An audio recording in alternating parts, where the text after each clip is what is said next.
Nevertheless, the next match, the main event, the one we were all waiting for, and you're waiting, Brian, because I have not even given you any indication of what I thought of this thing.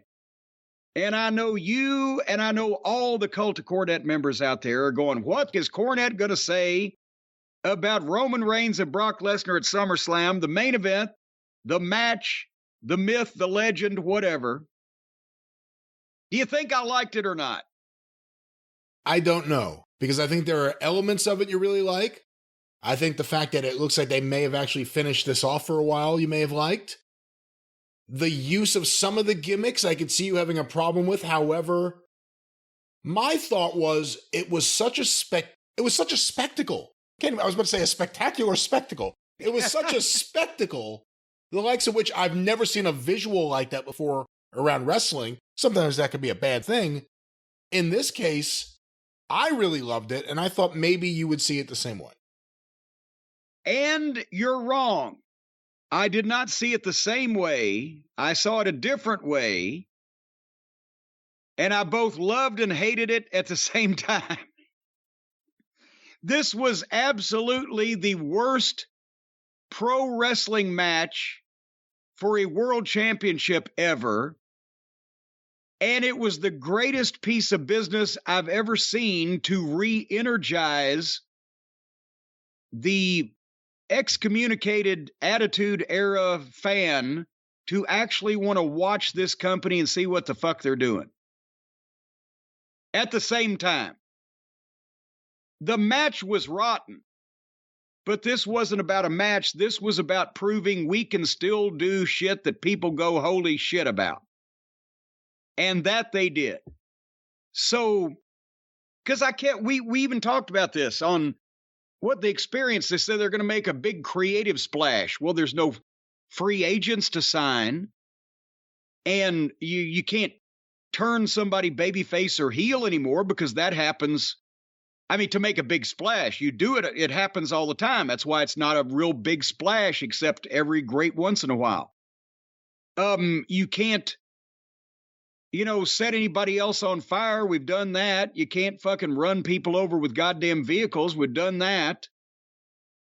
So how do they recreate the chaos and the spontaneity and the excitement and the unpredictability of the last time that people were really interested in this shit?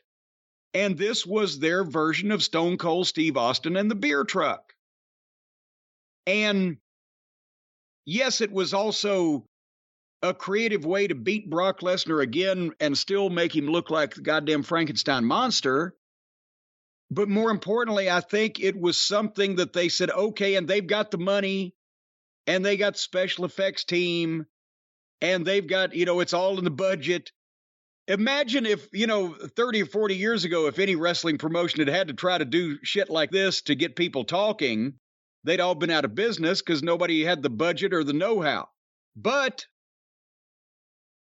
for what they wanted, which was to tell not only their current fans, but the excommunicated fans, the lapsed fans, the pissed off fans, hey, this is not going to be a bunch of boring bullshit anymore. They couldn't have done anything else better than this, I don't think. So yeah, it wasn't about having a classic wrestling match here, because they didn't. It was about fucking, please watch us again because you're going to see shit you don't expect, and some of it may very well be exciting. Hey, before you do your review, can I ask you one question about what you saw? You can. Did you pop big when he picked up Heyman to give him the spot through the table? Yes, because I thought, here's the ultimate test. Is Brock as strong as he used to be? Come on. I'm like, my God, I hope he doesn't hurt himself. And, hernias are dangerous for athletes of Brock's age. But we'll get to it. And kudos, by the way, hold on here 1 second. Wait a minute. Let me get it. Kudos to Paulie.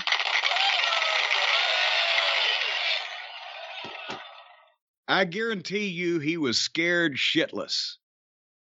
Even though he knew, I've grabbed a hold of him to punch him before, and he was fucking petrified. If he's scared of me, I know he's scared of Brock, even though I'm sure he trusted Brock, and Brock did handle his goods professionally. Let's put it that way.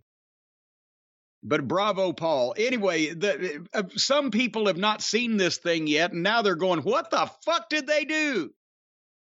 Brock Lesnar comes out, starts making his entrance, walking down the aisleway, and then goes back and goes over to the side of the entranceway and gets on this giant red tractor with a big scooper bucket on the front of it and starts driving it to the ring at 2 miles an hour. Gets a huge pop.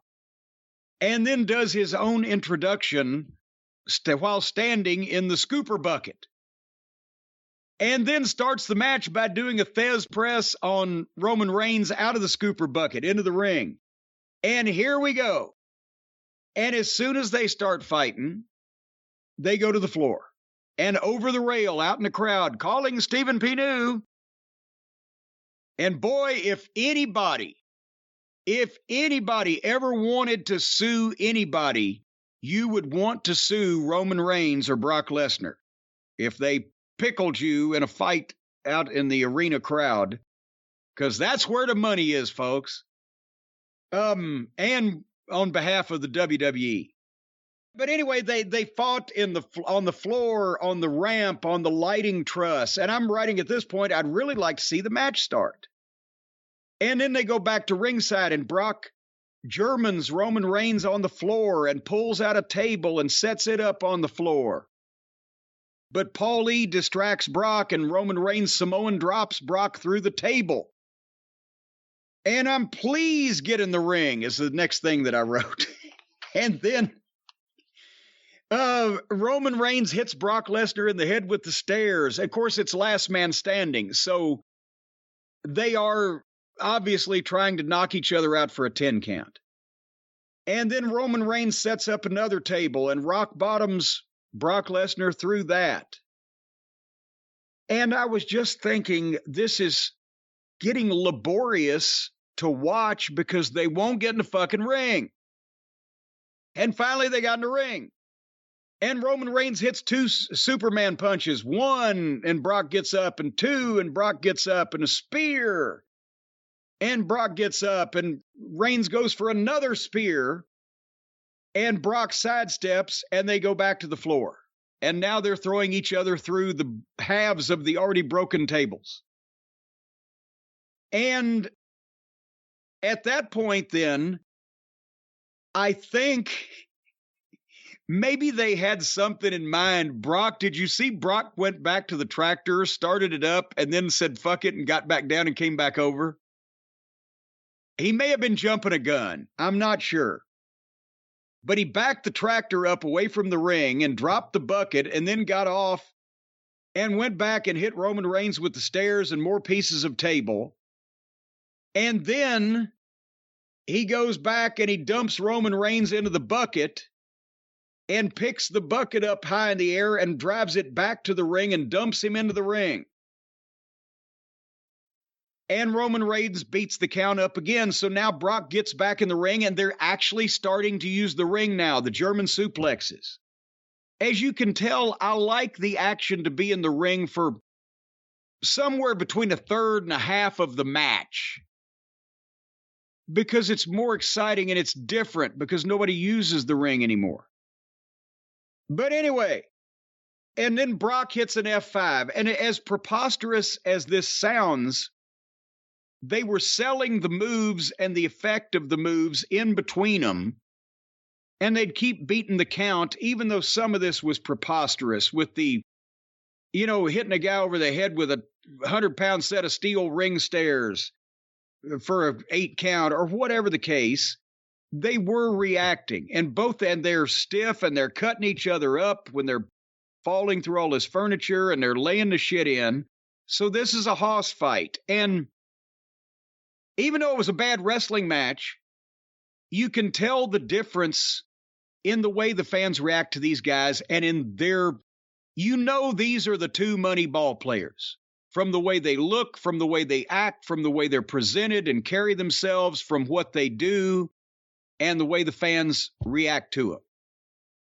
And I guess since they've had this match a few times now, they just decided, well, let's not have a match. Let's just get to the meat of the matter. But without the finish that's coming up, I would have been highly disappointed. Remember, I said to you and I didn't talk about the match before we recorded. The only thing I said to you earlier before you watched SummerSlam was, please don't give up on the main event, even if you think you should. And you were correct. You are correct, sir. So they kept beating the count. And finally, Brock gets back on the tractor and runs it into the ring. And I think that's like, didn't Angle, I think, when they redid the Steve Austin beer truck with Kurt Angle and a milk truck. And I think, was that the time where, was it Kurt that ran into the ring with the milk truck, or was it Steve with the fucking Zamboni? I think it was Steve. Steve with the Zamboni. He didn't hit it with the milk truck. He hit it with the Zamboni, I think. Nevertheless, he runs into the goddamn ring and moves the ring like 3 or 4 feet. And I'm thinking, and I think even one of the announcers said, I'm in Kid Rock's lap. Please get tested. But then he got the bucket down lower and got it underneath the ring, which I think was the idea, obviously, to begin with. And he lifted the fucking corner of the ring up, and Roman Reigns takes a bump backwards and starts rolling and rolls all the way. It was, what, a 45-degree angle up in the air, or whatever the degrees are. It was enough where you could believably roll all the way out of the ring. That was goddamn insane. And I hadn't even paid attention. I went back and I read the PWInsider.com recap, and I guess it was Mike Johnson, whoever did the recap, said, they don't have the LED lights on the ring posts tonight. Maybe the ring is gimmicked. Well, son of a gun, we found out. And then you look and you see it's one of the training rings, because you see regular round ring posts, not the big bad boys they've got in the whole 9 yards. But nevertheless, the ring now, one corner is tipped up, fucking 15 feet in the air. And Brock goes out and clears off the desk. He's going to put Roman Reigns through the desk. The Usos attack Brock, and Brock beats up both of them, the tag team champions. And then Heyman gets up in Brock's face, and he's like, stop it. Stop it. He's like a scolding father. Enough. My children depend on him. You want the belts? Take them. And he hands Brock the belts and just leave him alone. Enough. He's thinking about himself. And how his great was that? Yes. Incredible. My children depend on him. Don't kill him. And then Brock bends over and picks up, it looked like the picture where Bruno Sammartino single-legged Haystack Calhoun in the garden and picked him up in 61. Brock picks it all up. You remember that picture? I know exactly what you're talking about. That famous picture. And he F5s Paul through the announce desk. And as I said, he cared for Paul's goods, but it was a nice fucking bump. And now everybody's selling, and here comes Theory. And Theory hits Roman Reigns with the case and turns around, and Brock just boosts him up and F5s him. Boom. And I think we were pretty much done with Theory at that point, right? He ate the F5. The Usos laid Brock out, but he beat the count up. Reigns speared him. He beat the count. Reigns took the briefcase that once belonged to poor Theory and wore Brock out with it, and Brock beat the count up. And Roman hit him with one of the title belts. Brock beat the count. Roman hit him with the second belt. And then Reigns and the Usos just covered Brock with debris, the tables, the stairs, the chairs, the monitor, the captain's chairs that the announcers use. And with all of that on top of him, he couldn't get up, and he was counted down, and Roman Reigns won the last man standing match. And we never saw Theory again. So As a match, this was rotten. But as a spectacle, as a conversation starter for the disenfranchised, as a statement that we're going to get wilder than the old man would let us, we're going to come up with something. We're not going to be the I'm watching cheese mold television program anymore. It was a spectacle. It was great. So it was sublime and ridiculous at the same time. But they didn't need to have a stinker pay-per-view here with all that's gone on, and they did not. I think all of their fans will be uproariously raving happy, and I think that the average person who has probably blown off a lot of WWE over the last however long will say, well, you know what? That wasn't too fucking bad. Yeah, you know, it sucks for the first time they have an event like this that a lot of people have good feelings about coming out of, and it's a Saturday, not a Sunday, so you don't have that bounce the next day. Oh, I can't wait to see what's going to happen tonight. You got 2 days now to wait until Raw. Well, I guess we'll make it, though. We'll live. Oh, we're watching Raw? Well, I'm saying we'll live to fight another day because Raw is 2 days away. If they're going to get a bounce, they're going to get a bounce. It's not like, oh my God, I have to watch Raw now because of what happened, but 24 hours later, it's like, fuck, never mind, I'm over it. If they're going to watch, they're going to watch. When are we going to see Brock again? Well, as soon as they can figure out a way to get that tractor underneath all that debris and get it off the top of him so he can stand up. You know what they should, if this had been AEW, they would have had a camcorder there to film. About 3 o'clock in the morning, they're doing the teardown of all of the equipment, and the union crew finally gets all that shit up, and Brock stands up, dusts himself off, and walks off. If it'd been AEW, they'd have done that. If it had been AEW, all that would have happened, and then Jericho would have walked in front of the camera and bladed himself. Well, no, I think Kevin Dunn is still smart enough to cover that up on this program. Besides, with the camera work that they use to begin with, the herky-jerkiness, you wouldn't be able to see it. But I wonder how long that is for this world. If referees have names and the announcers are not being browbeaten in their headsets, I wonder how long it is before somebody starts telling Kevin, hey, just fucking shoot the goddamn thing without epilepsy. That would be interesting. And the words, everyone's listening for the words. Belt, fan, just all the words that have been banned. Well, and Michael Cole said, who was it? Was it, oh goddamn, who was sitting next to Michael Cole? Corey Graves? Corey Graves said, I liked you better when you didn't have an opinion. And Michael Cole said, well, that's changed. A lot has changed around here. So now the announcers are allowed to editorialize. The rebel Michael Cole. Give me a break. Well, still. A lot has changed. Vince is on his phone instead of in Gorilla. All right. Anyway, so SummerSlam, it was pretty good. Let's give it